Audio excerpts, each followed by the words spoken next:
در دنیای قرون وسطی صومعه ها صرف نظر از مردانه یا زنانه بودن به عنوان مرکز فروتنی، فداکاری و خدمت معنوی به خدا موقعیت منحصر به فردی داشتند.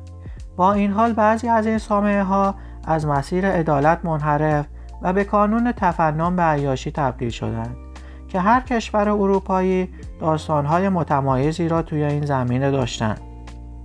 در این ویدیو به رسوایی‌هایی که در صومعه‌های اروپایی قرون وسطی رخ دادند می‌پردازیم. پس حتما تا انتهای ویدیو با ما همراه باشید. بیایید با این رسوایی‌ها در بریتانیای کبیر شروع کنیم. یکی از بدنام‌ترین صومعه‌های انگلستان با تاریخچه‌ای نسبتاً شطرنجی، درست از زمانی که این صومعه در قرن 12 تکمیل شد با نفرین‌ها و شایعات ناراحت کننده‌ای مواجه میشه. در ابتدا راهبه‌ها به این معروف بودند که مشتاقانه دعا می‌کردند به این امید که سقفی که بالا سرشونه فرو نریزه.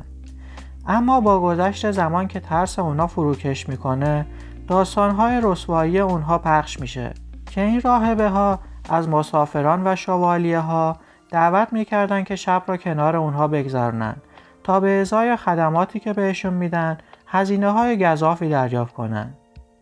به این ترتیب در قرن 15 این صومعه به مرکزی از دزدی، بیبندوباری‌های جنسی و سایر فعالیت‌های ناپسند تبدیل میشه. مردان جوان فریب این راهبه‌ها را میخورند و خودشون را درگیر عیاشی با اونا میکردن. راهبه‌ها حتی به فروش دارایی‌های کلیسا متوسل میشن تا آتش سیری ناپذیر خودشون را برای الکل تأمین کنند. اما شاید عجیب‌ترین رسوایی اونها در دوران سلطنت کاترین ولز باشه. اون راهبه‌ها را در معرض گرسنگی، ضرب و شتم و اشکال مختلف تحقیر قرار میداد. از همین موضوع باعث شد بعضی از این دختران مجبور بشن برای به دست آوردن غذا خودشون رو بفروشن. اما جالبیش اینجاست که خود کاترین ولز به طور آشکار با یک کشیش زندگی میکرد و حتی برای اون فرزندی به دنیا آورد. راهبه هایی که از لطف صومعه برخوردار بودند خیلی راحت با مردان زندگی میکردند و حتی بعضی از اونها هنگام انجام بازرسی اسقف اعظم باردار بودند.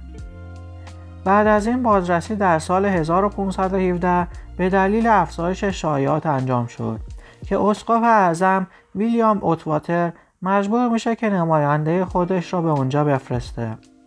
هنگامی که کشیش برای انجام تحقیقات وارد میشه، راهبه هایی که فرزند داشتن فرزندان خودشون را به بقیه راهبه ها میسپردن که اونها رو قایم کنند تا شواهدی نباشه. اما تحقیقات نشون داد که چندین راهبه که در انبارها محبوس شده بودند تونستن فرار کنن و آزاد بشن تا علیه کاترین ولز شورش کنند و بعدش هم زندگی جدیدی را تو دهکده همون نزدیکی ها برپا کنند. شواهد جمع‌آوری شده به قدری شرم‌آور بود که اسقف دستور انحلال و تعطیلی این صومعه را به دلیل جنایات، مستی، دزدی و زنا صادر میکنه. راهبه های ایتالیا در مقایسه با همتایان خودشون در بریتانیا شهرت متفاوتی داشتند، در حالی که دزدی و فروش اجناس کلیسا در میان اونها ثبت نشده، اما فعالیت های اونها در داخل دیوارهای صومعه ها واقعا چشمگیر بود. در بعضی موارد صومعه های خاصی در ایتالیا به فاحشه‌خانه های مخفی تبدیل شده بودند که در پشت این دیوارها پنهان بودند. برای مثال در ونیز راهبه ها در مراسم کلیسا لباس های گشادی که فقط یقه‌شون را میپوشون به تن میکردند که این لباس جذاب افراد زیادی را به خودش جذب میکرد. الکساندر پرتوسس این ماجرا را در کتاب خودش شرح داده. معیارهای اخلاقی در مورد لباسها و راهبه ها بیش از حد سختگیرانه نبود و بر زیبایی طبیعی و زندگی آنها تاکید میکرد. قبلا در تمام صومعه های ایتالیا از بازدید کنندگان مرد استقبال میشد. از طرف دیگه هم اسپانیا ویژگی های منحصر به فرد خودش رو داشت، چون که شخصیت راهبه ها در صومعه های اسپانیایی بسته به برداشت بازدید کنندگان متفاوت بود. در ایتالیا مثل انگلستان سوابق بسته شدن صومعه ها به دلیل سوء رفتار بیش از حد راهبه ها وجود داره. یکی از نمونه های بارز صومعه سنت جان در شهر بولونیا است، جایی که مقامات مجبور شدند همه راهبه ها را اخراج و صومعه را ببندند. آلمان که با نظم و انضباط شناخته میشه، مقامات اون تلاش جدی برای مهار بی اخلاقی شایع در بعضی صومعه ها انجام دادند. برخلاف سایر کشورها، مقامات آلمانی به شدت با راهبه هایی که در چنین فعالیت هایی شرکت داشتند برخورد میکردند.